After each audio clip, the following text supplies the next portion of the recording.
Well, hello again to all the boys and girls out there in YouTube land watching. Georgia Beer Reviews back at you today with another one. Joined once again by Mr. Bumpy Road Brews.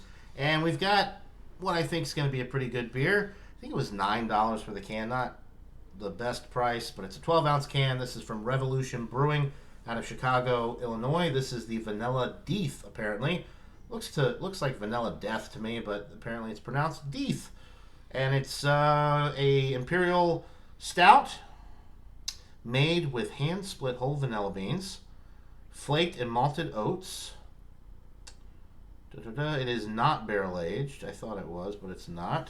It says store cold, and this was filled on November 3rd, 2021.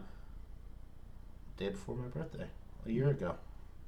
All right, so it's got a year. It's got almost a year to it. Next month's, we're almost into November now, so all right, let's do this. Do you think that you'd be able to taste the difference between a hand-split vanilla bean or a machine-separated vanilla bean? It's a nice marketing tactic, Yeah. but, I mean, come on. No. We sit there and slice each vanilla bean. Honestly, if you use, like, vanilla extract half the time, you might not be able to tell. Depends on, or if you do, like, a vanilla, like a tincture or something. No, real vanilla beans. Don't listen. You got to use real vanilla beans. Yeah, okay. Well, I won't be brewing a vanilla stout anytime soon, so They're expensive, but don't worry about it. I'll just wait for you to brew another one. You brewed one. I had one of yours that was vanilla. yeah, the vanilla teleporter. Yours had a Larger head. has a much larger head, but I have a much larger head in real life. So crickets. Smells like vanilla. I'm getting the I'm getting chocolate too. like the roasted malt. Yeah, chocolate. I smell a little bit of the alcohol, not in a like super boozy way, but it almost has like a barrel aged type of note because it has a boozy aroma. Yeah. Let me make sure. The vanilla almost smells like. Let me just make sure this is. You know how barrel aged. marshmallows don't have a smell? Oh, it is okay. It is bourbon barrel aged. It's Imperial Stout aged in bourbon barrels with vanilla. Well, that explains why it's got a boozy. All right. But also, you know how the vanilla it almost smells marshmallowy to me. With the, I have had that before, but it's a thicker, Yeah. it's a thicker sugary This marshmallow. this is gonna be thick, yeah. Vanilla, and that could be because of barrel. so to me, it's strong on the barrel aging notes. It's very barrel forward, and that in conjunction with the vanilla creates a very intense aroma. Almost take a deep What's the inhalation. 13 point. Oh shit! Look at the leg on that. That thing's holding on. That's Yeah. like hurting. 13.6. So getting up there. Yeah, mine just has like straight alcohol Look at legs. that. Yeah, it's not going to show up on Watch camera, but I've got the leg ring going Look on. at that, just slowly glide down. Mm-hmm. Yeah. Very nice. So super vanilla forward, definitely barrel Chocolate. forward, chocolate. For me, the first thing I get is the booziness from the barrel There's aging, almost and then I get Do the you get vanilla. like a maraschino cherry? I get like a sweet cherry. It's like yeah. I get it. I get almost like a red wine. No. Yeah, I can see that too. So, but There's I something- think there's we're something picking like up on cherry the. grapey I think we're picking up on with the the same barrel. thing, but It's we're from the barrel, interpreting I it a think. little different. Yeah, Yeah. but it's from the barrel aging. I mean, it's got to be right. It smells good. Maybe even a little bit of dark fruit in there, like a date. Very, very nice. Very nice aroma. Very complex. Yeah. Cheers. Cheers.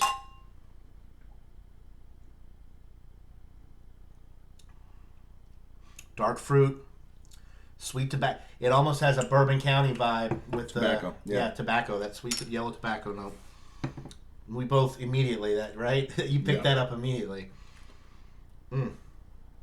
This is even better on the palate than what was presenting with the nose, with the aroma. Much more But it's not as thick as I thought it would be. No, I thought it was going to be really thick, and like that's why I didn't want to drink this one. It's kind of thin. Just yet because I thought it was going to fill me up, and I wasn't going to be able to drink anything else. We still got some pizza left to eat there. We got a lot of stuff to do tonight.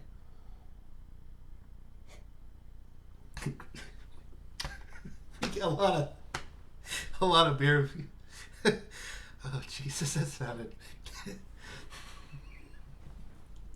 We're completely sober, by the way, boys and girls.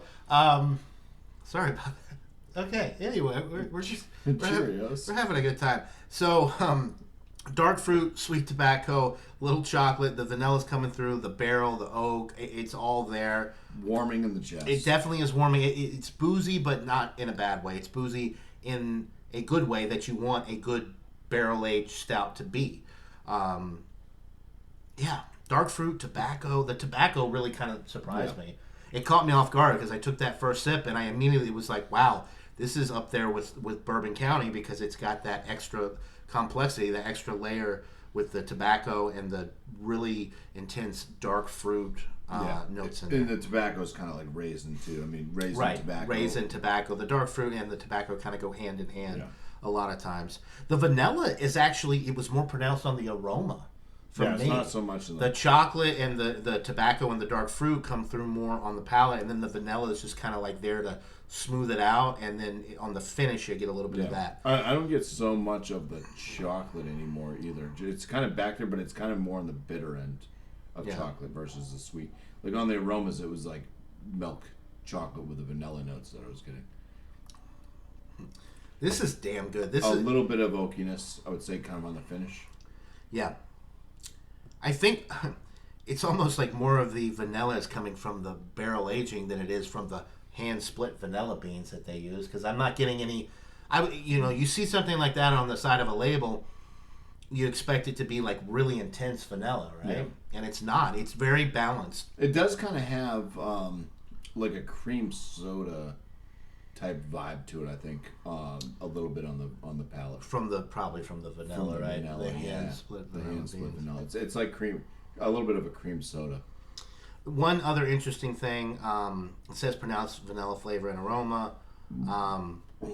They use a blend of American and French oak for the aging. Yeah. So you get the oak on the back. So they use two different kinds of oak. So that just adds another layer of complexity to it. The American oak is awesome. a bit bulkier. The French oak's got a little bit more tongue to it. I'll take your word, because I really don't know. Oak is oak, as far as I'm concerned. French kissing. I get it now. The body with this is, I would say, high medium. It's not as thick and almost syrupy as I was expecting it to be. As a matter of fact, it's not really syrupy at all. But it is. It's a full medium, if that makes any sense. It's getting up there, but it drinks a lot like the Bourbon County, which if any of you guys out there have had Bourbon County, it's a full flavored, it's a visceral, there is a bitterness experience on the tail end, yeah. But it's not thick and syrupy, and it doesn't cling to the insides of your mouth and linger so much like you get with some of these really heavy hitting, thicker stouts, which I really like. It's interesting to me. I don't know. What'd you pay for this again? You said $8 for one can? I think it was $7 or $8 for a can. For a 12-ounce can? Yeah. I think. I could be mistaken. I've had it in the fridge for a while, and it's a year old, so. Well, I mean, we did just drink one that was $10 more than that for 12 ounces.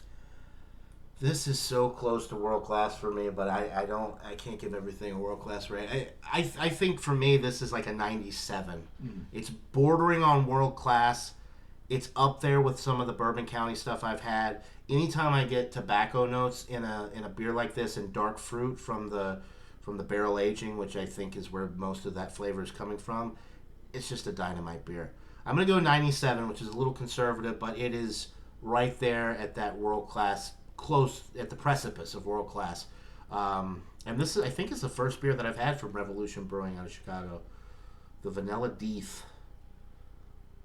13.6. And yeah, the alcohol, it is warming going down, but with all the barrel aging, all the complexity and the flavors and everything that I'm getting, it really is smooth. You could drink this pretty quickly because it's very smooth for an almost 14% beer. And I'm enjoying this one. I'm at like I'm going to give it a 45. I'm just going to give it a 45. I would prefer just a little bit of a thicker mouthfeel to this one. See, I wouldn't. I don't. Yeah. I like it right where it is. I would because just of the like more of a stickiness. Yeah. Um, Which stuff like that.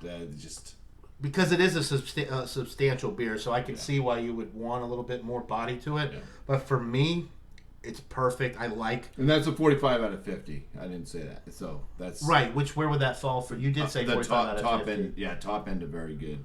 Okay, so like B plus, A minus. Yeah, you're looking at the 90, mid 90 range, anyways. Okay. For that lower end mid 90 range. All right, so not too far off from what I'm saying. Yeah, might be around 94ish. Okay, so for me, on my rating scale, that would be like a pretty solid A beer. Yeah, another winner. We've had nothing but great beers tonight. If you can find this one in your area, it's definitely worth a try. Chicago, Illinois, we're getting it out here, so the distribution must be pretty good. So there you go, guys. That'll do it for this beer review, guys. Another excellent beer. This one from Revolution Brewing in Chicago. Buy it, try it. Let us know what you guys think in the comments below, and we'll see you right here on the next one. Until then, cheers, everybody.